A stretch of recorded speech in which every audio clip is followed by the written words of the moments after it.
नमस्कार बंधुरा आमार बृष्टिपर्णा चैनेले आपनादेर स्वागत। आज आमी चले एसेछि एकटा अन्य धरनेर रेसिपि रुई माछ करब किन्तु ओटा बेगुन दिए। आगे ना खेये थाकले बंधुरा एइभाবে एकबार ट्राई करते पारेन, केमन हलो अवश्यई आमाके जानाबेन।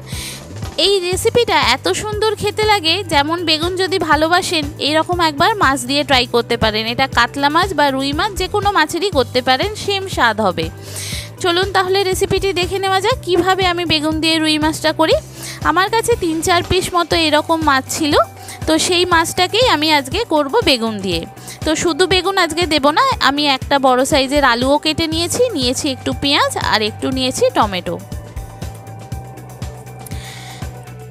खूब सुंदर खेते हैं, এইভাবে একবার ট্রাই করে দেখতে পারেন। মুখের স্বাদ বদলানোর জন্য ঝাল ঝোল একঘেয়েমি না খেয়ে এইভাবে দেখতে পারেন।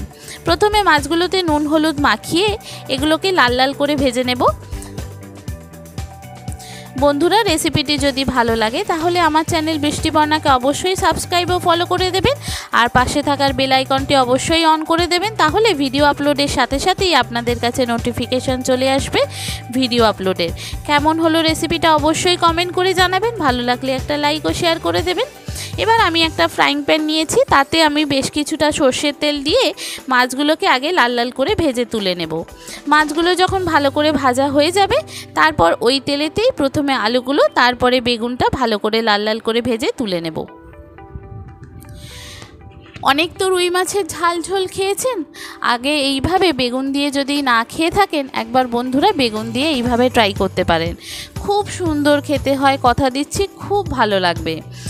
গরমকালে এমনি কোনো রান্না মানুষের খেতে ইচ্ছা করে না, কিন্তু যদি একটু অন্য রকমের রান্না হয় সেখানে কিন্তু তার রান্নাটা টেস্ট খুব ভালো হয় আর খেতেও খুব ভালো হয়। দেখবেন সব সময় তো ভালো লাগে না, কিন্তু যখন ভালো লাগবে একদিন মুখের স্বাদ বদলানোর জন্য একটু ট্রাই করতেই পারেন। এবার মাছগুলো ভাজা হয়ে গেছে, আমি এবার ওই তেলেতেই আলুটা আর বেগুনটা লাল লাল করে ভেজে তুলে নেব। সবজিগুলো একটু দেখবেন ভালো করে ভাজলে সেই রান্নার স্বাদ কিন্তু খুব ভালো হয়। তাই আমি আলুগুলোকেও লাল লাল করে ভেজে নেব, তারপরে বেগুনগুলোকেও লাল লাল করে ভালো করে ভেজে তুলে নেব। দেখুন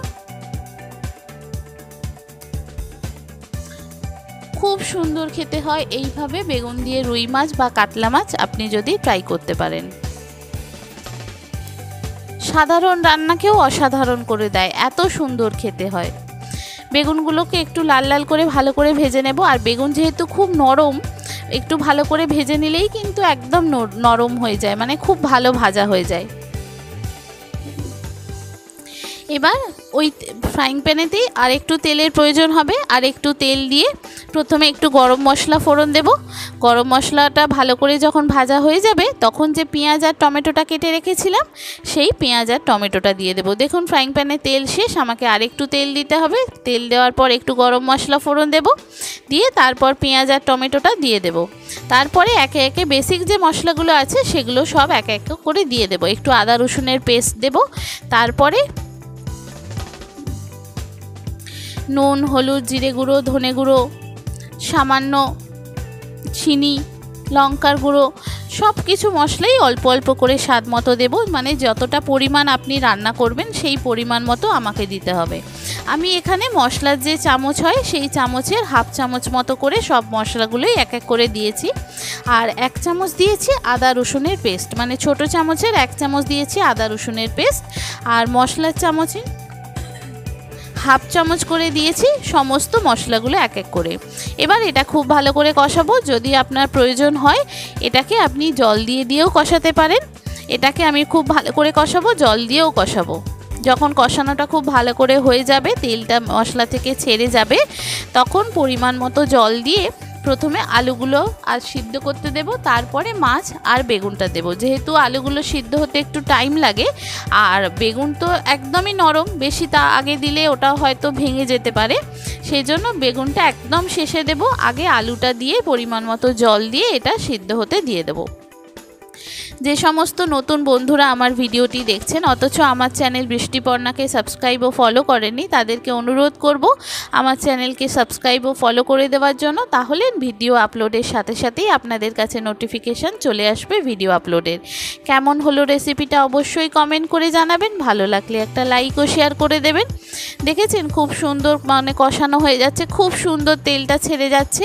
এবার আমি এটাকে পরিমাণ মতো জল দিয়েও কষিয়েছি যাতে ভালো করে মশলাটা কষানো হয়ে যায় আর এটা থেকে মানে কাঁচা গন্ধটাও যাতে চলে যায়। তারপরে আলুগুলো দিয়ে এটাকে পরিমাণ মতো জল দিয়ে আগে এটা একটু সিদ্ধ হতে দেব।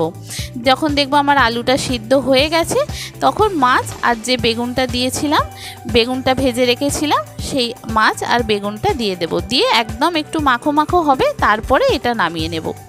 খুব সুন্দর খেতে হয় বন্ধুরা, একদম এইভাবে একবার ট্রাই করে দেখতে পারেন। মুখের স্বাদ বদলানোর জন্য একবার এইভাবে বেগুন দিয়ে রুই মাছ বা কাতলা মাছ ট্রাই করে দেখতে পারেন। দেখেছেন কি সুন্দর দেখতে হয়েছে, দারুণ সুন্দর খেতে হয়। এই একটা পদ দিয়েই কিন্তু আপনার খাওয়া হয়ে যাবে, এত সুন্দর খেতে হয়। আর আমি যেহেতু তরকারি একটু মাখো মাখো করি, এটাও আপনি মাখো মাখোই করব, খুব বেশি ঝোল এটা রাখবো না। খুব বেশি ঝোল রাখলে এটা খেতে ভালো লাগবে না। একদম শুকনো শুকনো করবেন, যেমন গ্রেভিটা যেন শুকনো শুকনো থাকে, দেখবেন সেই তরকারির কিন্তু টেস্ট খুব ভালো হয়। এবার এটা আমি নামিয়ে সার্ভ করার পালা।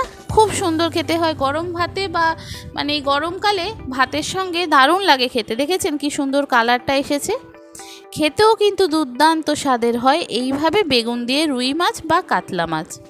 আপনি যে রকম চাইবেন সেই মাছ আপনি করতে পারেন এই বেগুন দিয়ে। দেখুন কত সুন্দর দেখতে হয়েছে,